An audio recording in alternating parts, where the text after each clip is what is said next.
முதல்ல ஏன் வட்டிக்கு வாங்கணும்? ஏன் வட்டிக்கு பணம் வாங்கணும்? வட்டிக்கு வாங்கினோம்னா கௌரவம் என்ன ஆகிறது அப்படிங்கிறது தான் இந்த கடன்காரங்களோட மனநிலை. இவங்களோட இந்த மனநிலையை உடைச்சி எப்படி இவங்கள கடன் வாங்க வைக்கிறது? முதல் வேலையே இவங்க தங்கள்கிட்ட இருக்கிற பணத்தை இவங்கள வாங்க வைக்கிறது. அதாவது இந்த காசை அவங்கள்ட்ட கொடுத்து வாங்க வைக்கிறது, பணத்தை ஆசை காட்டுறது. எந்த ஒரு கடன் வாங்கினவரும் இந்த கடன் வாங்க வர இந்த வட்டிக்காரங்களை வீட்டில் உட்கார வைக்கிற நடவடிக்கை யாருக்கும் பிடிக்காது.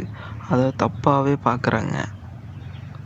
இப்படி ஒருத்தனை நான் வந்து உட்கார வைக்கிறேன், அப்புறம் நாளைக்கு அவன் அவன் குரலை உயர்த்துவான், அப்புறம் என்னை தரக்குறைவாக பேசுவான், தான் சொல்கிறது தான் சரின்னு சொல்லுவான், தனக்கு கீழ்ப்படியணும் வேறு சொல்லுவான், நான் எதிர் பேசவே கூடாது அப்படின்னு சொல்லுவான். கடன் வாங்கக்கூடியவர் அவருடைய வாழ்க்கையே ஒரு ரொட்டேஷன் வாழ்க்கையாக இருக்கும். அதாவது இங்கே வாங்கி அங்கே கொடுக்கறது, அங்கே வாங்கி இங்கே கொடுக்கறது, இந்த மாதிரி சூழ்நிலையில் இருந்துட்டு இருக்கிறங்காட்டி கடன்காரர், அதாவது வட்டிக்காரர் என்ன சொல்கிறாரோ அதையே தான் கேட்டு நடக்க வேண்டியதாக இருக்குது. கிடைச்சா சும்மா விடுவானா வட்டிக்காரன்?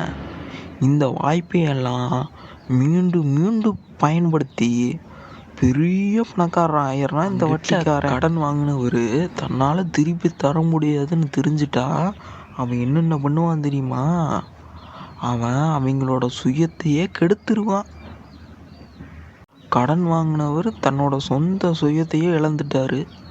இதனால் அவரோட மதிப்பு ரொம்ப குறைஞ்சிருச்சு.